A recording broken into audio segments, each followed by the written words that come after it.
प्रधानमंत्री नरेंद्र मोदी हिमाचल प्रदेश से इस वक्त लाइव संबोधित कर रहे हैं, सीधे लिए चलते हैं।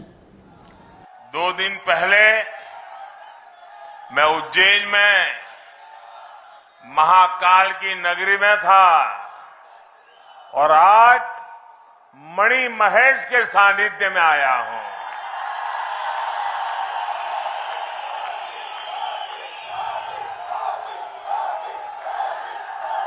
आज जब इस ऐतिहासिक चौगान पर आया हूं तो पुरानी बातें याद आना बहुत स्वाभाविक है। यहां के अपने साथियों के साथ बिताए पल और राजमहल का मदरा सचमुच में एक अद्भुत अनुभव रहता था। चंबा ने मुझे बहुत स्नेह दिया, बहुत आशीर्वाद दिए। तभी तो कुछ महीने पहले मिंजर मेले के दौरान यहां के एक शिक्षक साथी ने चिट्ठी लिखकर चंबे से जुड़ी अनेक बातें मुझसे साझा की थी, जिसे मैंने मन की बात में देश और दुनिया के साथ भी शेयर किया था। इसलिए आज यहां से चंबा सहित हिमाचल प्रदेश के दुर्गम गांवों के लिए सड़कों और रोजगार देने वाले बिजली प्रोजेक्ट का उपहार देने का मेरे लिए अत्यंत खुशी का अवसर है।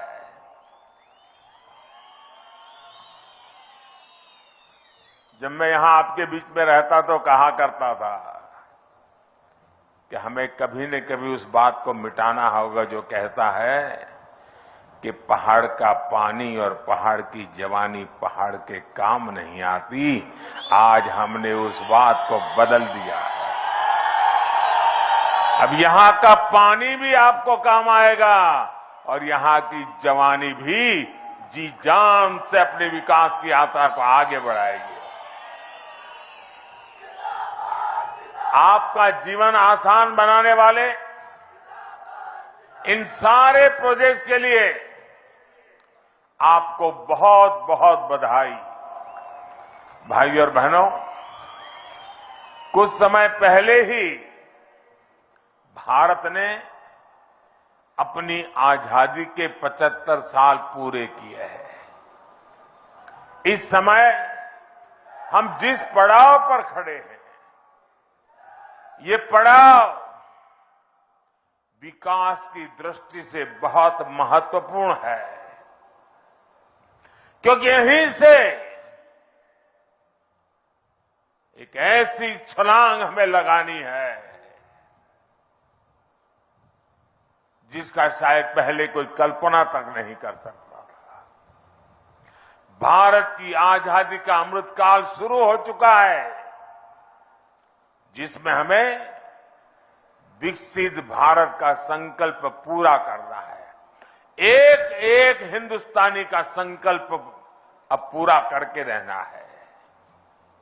आने वाले कुछ महीनों में हिमाचल की स्थापना के भी 75 वर्ष पूरे होने वाले हैं।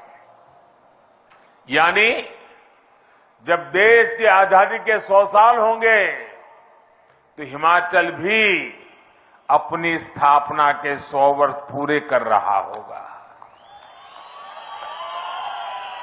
इसलिए आने वाले 25 वर्षों का एक एक दिन,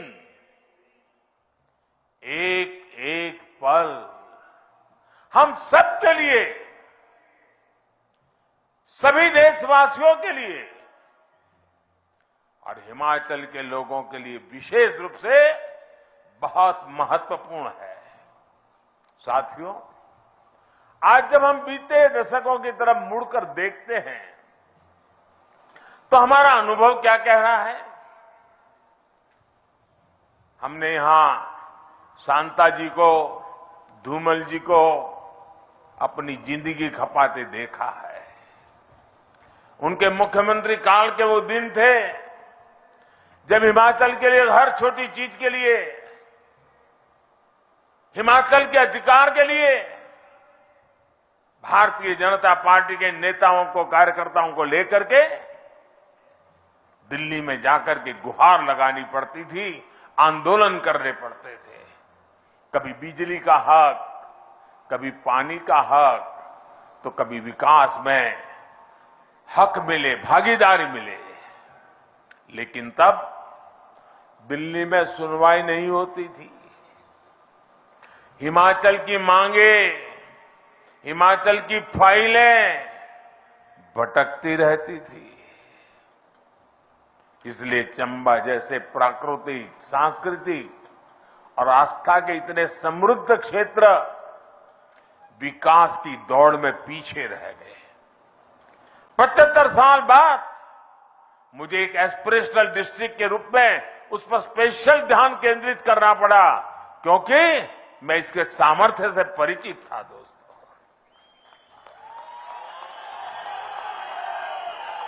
सुविधाओं के अभाव में आपके यहां रहने वालों का जीवन मुश्किल था। बाहर से आने वाले पर्यटक भला यहां कैसे पहुंच पाते? और हमारे यहां चंबा का गीत अभी जयराम जी याद कर रहे थे, जम्मू एदी राहें चंबा कितना अक दूर।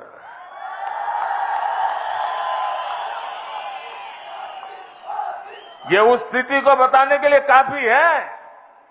यानी यहां आने की उत्सुकता तो बहुत थी, लेकिन यहां पहुंचना इतना आसान नहीं था। और जब ये जयराम जी ने बताया केरल की बेटी दिव्या के विषय में, देविका ने कैसे, और एक भारत श्रेष्ठ भारत का सपना ऐसे ही पूरा होता है। चंबा का लोकगीत केरल की धरती पर जिस बच्ची ने कभी हिमाचल नहीं देखा, कभी जिसने हिंदी भाषा से नाता नहीं रहा, वो बच्ची पूरे मनोयोग से जब चंबा के गीत गाती हो तो चंबा का सामर्थ्य कितना है उसका हमें सबूत मिल जाता है। दोस्तों, और मैं चंबा का आभारी हूं कि उन्होंने बेटी देविका की इतनी तारीफ की, इतनी वाहवाही की कि पूरे देश में एक भारत श्रेष्ठ भारत का मैसेज चला गया। एक भारत श्रेष्ठ भारत के प्रति चंबा के लोगों की भावना देखकर मैं भी अभिभूत हो गया था। साथियों, आज हिमाचल के पास डबल इंजन की सरकार की ताकत है। इस डबल इंजन की ताकत ने हिमाचल के विकास को डबल तेजी से आगे बढ़ाया है। पहले सरकारें सुविधाएं वहां देती थी जहां काम आसान होता था, जहां मेहनत कम लगती थी और राजनीतिक लाभ ज्यादा मिल जाता था। इसलिए जो दुर्गम क्षेत्र हैं, जनजातीय क्षेत्र हैं, वहां सुविधाएं सबसे अंत में पहुंचती थी, जबकि सबसे ज्यादा जरूरत तो इन्हीं क्षेत्रों को थी। और इससे क्या हुआ? सड़क हो, बिजली हो, पानी हो, ऐसी हर सुविधा के लिए पहाड़ी क्षेत्रों, जनजातीय क्षेत्रों का नंबर सबसे अंत में आता था। लेकिन डबल इंजन की सरकार का काम, हमारा काम करने का तरीका ही अलग है। हमारी प्राथमिकताएं हैं लोगों के जीवन को आसान बनाना। इसलिए हम जनजातीय क्षेत्रों, पहाड़ी क्षेत्रों पर सबसे अधिक बल दे रहे हैं। साथियों, पहले पहाड़ों में गैस कनेक्शन गिने चुने लोगों के पास ही होता था।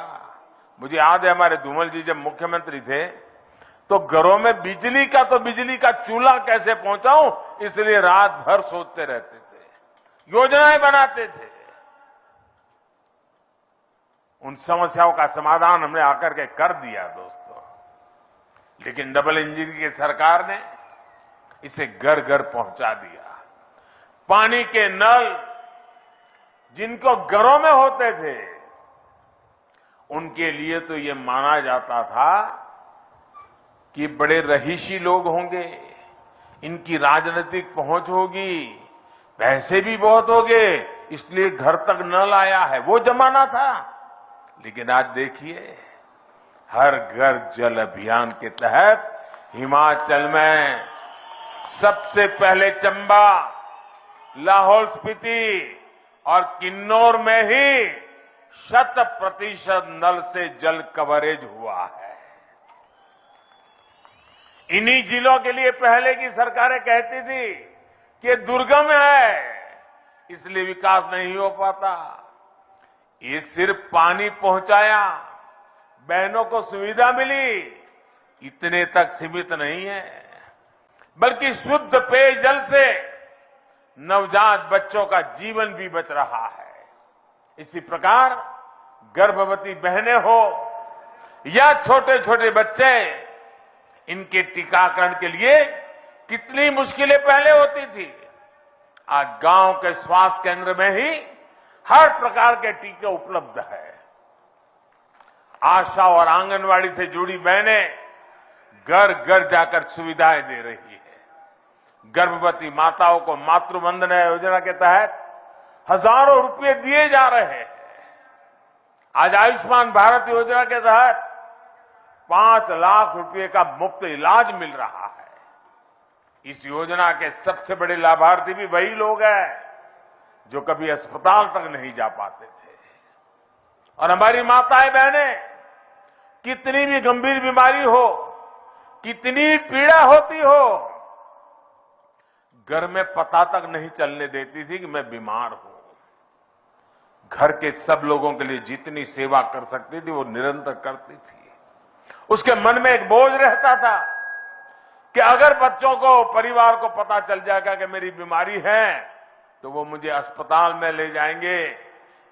अस्पताल महंगे होते हैं, खर्च बहुत होता है, हमारे संतान कर्ज में डूब जाएंगे। और वो सोचती थी कि मैं पीड़ा तो सहन कर लूंगी, लेकिन बच्चों को कर्ज में नहीं डूबने दूंगी, और वो सहन करती थी। माताएं बहनें,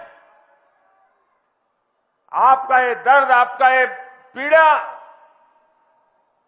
अगर ये आपका बेटा नहीं समझेगा तो कौन समझेगा।